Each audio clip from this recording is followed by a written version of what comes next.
কালনা মহকুমা স্তরের জয় জোহার কাপ 2025-এর সূচনা অনুষ্ঠান অনুষ্ঠিত হল কালনা অঘোরনাথ পার্ক স্টেডিয়ামে। মহকুমা স্তরের 5টি টিম পূর্বস্থলী 1, পূর্বস্থলী 2, কালনা 1, কালনা 2 এবং মন্তেশ্বর ব্লকের এই 5টি টিম এই খেলায় অংশগ্রহণ করবে। এখান থেকে যারা জয়লাভ করবে তারা পৌঁছাবে জেলা স্তরের খেলায়। এদিন সূচনা লগ্নে রাজ্যের মন্ত্রী স্বপন দেবনাথ ফুটবলের শট মেরে খেলার সূচনা করেন। মন্ত্রী ছাড়াও এই দিনের এই অনুষ্ঠানে হাজির ছিলেন কালনার মহকুমা শাসক অহিংসা জৈন, কালনা বিধায়ক দেবপ্রসাদ বাগ, কালনার এসডিপিও রাকেশ চৌধুরী, কালনা পৌরসভার পৌরমাতা রীনা ব্যানার্জি, উপপৌরপতি তপন পরেল, কাউন্সিলর সন্দীপ বসু, মৌসুমী কারফা, বিশিষ্টজনেরা উপস্থিত ছিলেন। কালনা থেকে রীতা ভট্টাচার্যের রিপোর্ট, ক্রাইম প্রেস বেঙ্গল। মহকুমা পুলিশ প্রধান শ্রী রাকেশ চৌধুরী মহাশয়কে বরণ করে দিলেন আদিবাসী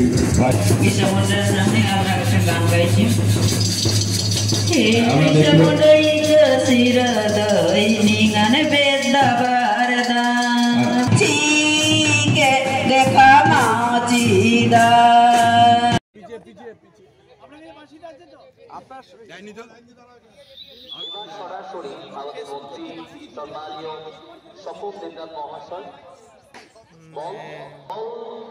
গোল করে আজ খেলার শুভ সূচনা করলেন। একবার জোরে করতালি হোক সবাই মিলে, সকলে মিলে এবং আমাদের এসডিপিও ম্যাম তিনি গোল করে আজ খেলার শুভ সূচনা করলেন। খুব সুন্দরভাবে বল জালে জড়ে অর্থাৎ গোল করে খুব সুন্দরভাবে বল জালে জড়ালে। জার্সি পরিহিত পূর্বস্থলী 2 ব্লক দল এবং নীল জার্সি পরিহিত কালনা 2 ব্লক দল সবাই মিলে জোরে হাতে দিয়ে অভিনন্দন জানাবেন আমাদের এই কালনা মহকুমা।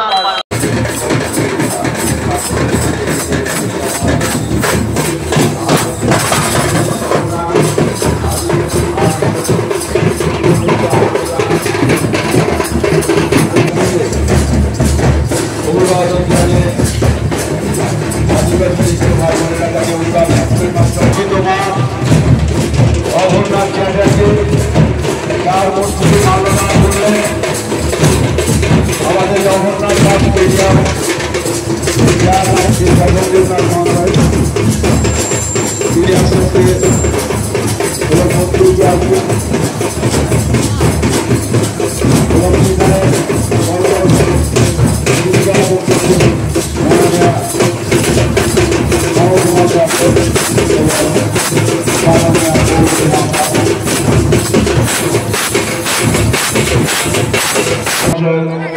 এবং কালনার বিশিষ্ট যারা পৌর প্রতিনিধিগণ মহাশয়কে তাকে উত্তরে পড়িয়ে এবং তার হাতে পুষ্পস্তবক তুলে দিয়ে তাকে সম্মান জানালেন।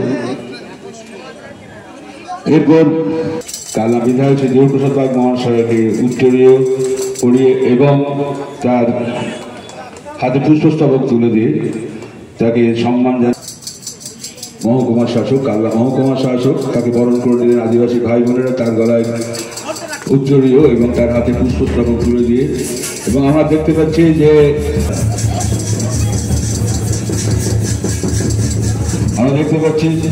মাননীয় বিধায়ক শ্রী দেবপ্রসাদ বাগ সুন্দর পাগড়ির মতন করে উষ্ণেশের আকার থেকে পরিয়ে দিলেন।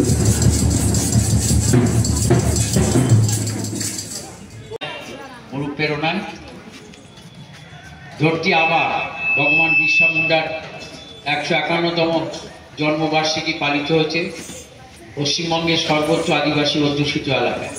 তারই অঙ্গ হিসেবে জয় জোহার কাপ প্রতিটি ব্লকে সম্পন্ন হয়েছে। আজকে মহকুমা লেভেলের ফাইনাল খেলা। আমি ধন্যবাদ জানাবো আদিবাসী যুবকদের মধ্যে খেলাধুলায় অনুপ্রেরণা দেওয়ার ক্ষেত্রে এই জয় জোহার কাপ একটা উল্লেখযোগ্য ঘটনা। বাংলার মুখ্যমন্ত্রী আপনারা জানেন আদিবাসী উন্নয়নের জন্য যিনি কাজগুলো যেগুলো করেছেন, ধরতি আবা ভগবান বিরসা মুন্ডার জন্মদিনে তিনি ছুটি ঘোষণা করেছেন। শুধু তাই নয়, আদিবাসী এলাকাতে 3 দিন ধরে বিভিন্ন কর্মসূচি পালিত হয়েছে। তাই বাংলার মুখ্যমন্ত্রী মমতা বন্দ্যোপাধ্যায়কে আমি কৃতজ্ঞতা ধন্যবাদ জানাই।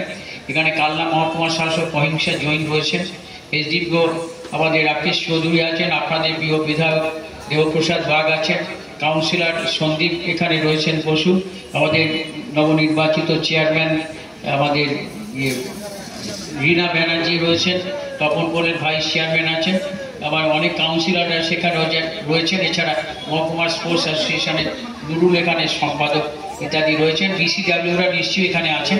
তাদের প্রত্যেককে ধন্যবাদ জানিয়ে খেলা শুরু করতে আমি অনুরোধ করব। আমাদের খেলাতে এখানে কি অনুষ্ঠান উপলক্ষে এখানে হাজির হয়েছিল? আজকে ওই জয় জোহার মেলা চলছে। মাননীয় মুখ্যমন্ত্রী মমতা বন্দ্যোপাধ্যায় অনুপ্রেরণায় প্রত্যেকটা ব্লক স্তরে হচ্ছে কিনা যে ইতিমধ্যেই জয় জোহার মেলা শেষ হয়েছে। এবার হচ্ছে কিনা মহকুমা স্তরে হচ্ছে কিনা যে জয় জোহার মেলাতে একটা ইভেন্ট ছিল ফুটবল খেলা। সেই ফুটবল খেলাতে আপনার হচ্ছে কিনা যে যারা যারা ব্লকে অংশগ্রহণ করেছিল তাদের থেকে যারা উইন হয়েছে, যারা ওখানে জয়লাভ করেছে, তাদেরকে নিয়ে মহকুমা স্তরে আজকে ফুটবল প্রতিযোগিতা অগরনাথ পার্ক স্টেডিয়ামে হচ্ছে। এবার এখান থেকে তারা জেলা যাবে, জেলার পর থেকে আবার রাজ্য স্তরে, এইভাবে কন্টিনিউভাবে হয়। হচ্ছে কি চিকিৎসা কেন্দ্রের আজকে উদ্বোধন করলেন, বিষয়টা কি, কোথায় কোথায় যাবে, কি উদ্দেশ্য নিয়ে এটা করা? ব্যাপারটা হচ্ছে ওই আমাদের বাংলার মুখ্যমন্ত্রী মমতা বন্দ্যোপাধ্যায় যেমন ইতিমধ্যেই আপনারা দেখেছেন সব কিছুই দুয়ারে পৌঁছে গেছে। দুয়ারে রেশন থেকে শুরু করে, দুয়ারে সরকার থেকে শুরু করে একটা নতুন দিগন্ত, নতুন পলক আমাদের বাংলার বুকে। সেটা হচ্ছে কিনা যে দুয়ারে চিকিৎসা। কিছু দেখবেন পরীক্ষা নিরীক্ষা আছে যেগুলো প্রত্যন্ত গ্রাম থেকে মানুষ হচ্ছে কিনা যে শহরে, যেখানে হচ্ছে কিনা যে মহকুমা স্তরে হসপিটাল আছে, বা হচ্ছে কিনা যে গ্রামেও যেখানে প্রাথমিক স্বাস্থ্যকেন্দ্র আছে সেখানে পৌঁছাতে পারে না, সেই জায়গাগুলোতে যাতে মানুষ এই চিকিৎসা পরিষেবাটা তার ঘরের সামনে পায়, তার জন্যই হচ্ছে কিনা একটা ভ্রাম্যমান হচ্ছে কিনা যে চিকিৎসা গাড়ি তিনি হচ্ছেন কিনা যে সারা বাংলা জুড়েই প্রতিটা বিধানসভার ক্ষেত্রেই চালু করলেন। আমাদের কালনা 2-এ আজ থেকে সেই গাড়িটার আনুষ্ঠানিক উদ্বোধন হলো। এখানে এর মধ্যে ইসিজি পাবেন, রক্তের বিভিন্ন পরীক্ষা, বিভিন্ন ধরনের পরীক্ষা, যারা হচ্ছে কিনা যে গাড়ির মধ্যে টেকনিশিয়ান সহ ডাক্তার থাকবেন, যে সমস্ত মানুষদের ডাক্তার প্রেসক্রাইব করবে বিভিন্ন ধরনের পরীক্ষা নিরীক্ষা, তারা ওখানেই পরীক্ষা করবেন এবং ইনস্ট্যান্ট ওইখান থেকেই সঙ্গে সঙ্গে আপনার রিপোর্টটাও তারা পেয়ে যাবে। এটা কি কালনা 1 এবং কালনা 2 নম্বর? কালনা 1 এবং কালনা 2-এ বিভিন্ন জায়গায় তারা সপ্তাহে আপাতত ঠিক হয়েছে 5 দিন তারা ঘুরে বেড়াবে। এরপরে যদি দেখা যায় যে মানুষের চাহিদা রয়েছে তখন সেটাকে 7 দিন যাতে হয় সেই ব্যবস্থাও করার জন্য অনুরোধ করব। তা যারা এই টেকনিশিয়ান বা ডাক্তারের তো ব্যাপার আছে, কারণ শুধু গাড়িটা ঘুরলেই তো হলো না। পূর্ব বর্ধমান জেলায় মোট তাহলে এখনো পর্যন্ত কটা?